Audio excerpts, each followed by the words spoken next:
So you are looking for an ideal gaming setup for 2026? Well, I've got you covered. In this video we're going to be talking to you about each product to see if it's worth the value or not, as well as a couple of extras, for example the headset, the speakers and etc. Also, if you're interested in all these products, the link are in the description down below, so just in case if you're interested in buying these products. Before we get into the video, please make sure to hit that subscribe button and give this video a like.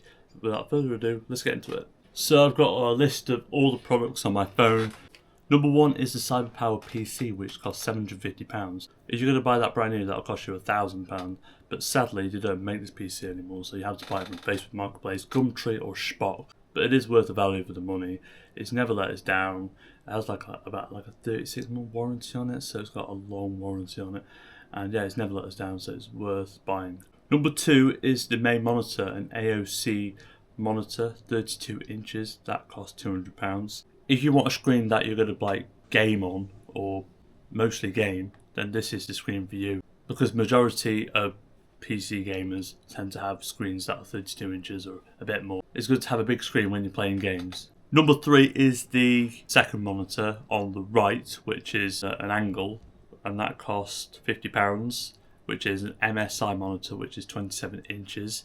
The reason why it's not at the same angle as the main monitor is because we haven't got enough room to fit it because the PC's in the way. So if the PC wasn't in the way, it would be at the same angle as the main monitor. So no worries about that. Number four, we have the Logitech mouse, and because we've had so much Logitech equipment, products and everything like the steering wheel, webcams, you cannot fault Logitech. It's been like the best brand ever for gaming. YouTubers have Logitech, Logitech steering wheels and everything, so you can't go wrong with Logitech, and that is £25, which is a bargain at that price. If you're interested in that, it's a Logitech G502 Hero. I'll put it up on the screen right there, and yeah, it's worth the value for the money. Number five, we have the keyboard, which is a Corsair Vanguard, I think that's called, Vanguard 96, which is £160, and it's quite cool because it's got like a switch where you can turn the volume up on the keyboard, which looks quite nice, and it lights up as well whenever you're playing games or if you're on the computer on YouTube.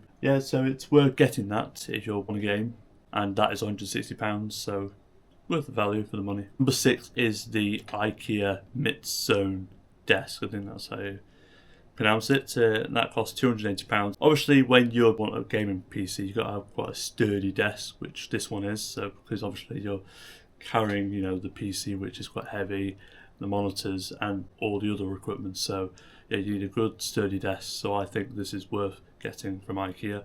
Obviously, there's other desks, but this desk in particular is super good quality. So I suggest you get this desk. It's £280 from IKEA. So yeah, it's worth the value. Now we're going to look at the extras. You don't have to have them, but a mouse pad was £15 from AliExpress. Just something cheap thing, which is worth buying. Also, the other thing is the headphones, which you can get from anywhere, like Curry's PC World, Argos, Logitech headphones, which were 60 quid, and they are super good quality compared to the other ones which weren't particularly that good. Also, we have a boom arm to carry the Solarcast microphone, which I'll talk to you in a minute, which costs £10 from IKEA. So mainly the gaming stuff we have is from IKEA because it supplies the desks, the stands and everything, and that costs £10, which is just a little cheap thing to hold the microphone. So the HyperX Solarcast microphone, which costs 35 quid, I think, I'm not too sure, and that is super high quality microphone. It's up there with the other top brands, so it is worth getting, and it's bargain for the price as well. So yeah, it's definitely worth getting. I also like the fact it's got a glow in the dark colour when you switch the light on. It's red, glow in the dark red, and that it changes colour, but it is worth the value for the money, I think. Also, we have a cheap speaker, which have to get anything perfect, but it does the job, which that costs £40 from a second-hand shop, or you can get anything these days, so you can get it from anywhere. So it is worth the value for the money. It does the job. Also, the last thing is the monitor arm, which holds the monitors in place. Obviously, the monitors have stands themselves, so you don't actually have to have the monitor arms, but I think it's worth it if you want to have something a bit different, and that costs £40, which I think is a bargain because not all of this is cheap. So you've got to bear in mind that it is going to cost you quite a lot of money. Now we're going to see how much everything costs in total, including every single product. So it's quite exciting. We'll see how much everything costs. So I've calculated everything out, including, you know, the monitor, PC, you know, everything. And the total cost for everything was £1,525. And when you think about it, that is quite a bargain, because most PCs cost around that price or even more. So it is worth the value for the money if you're looking for a first PC gaming setup. So it's definitely worth the value. If you found this video useful, guys, if you did, please make sure to like, comment, subscribe, and I'll see you in the next video.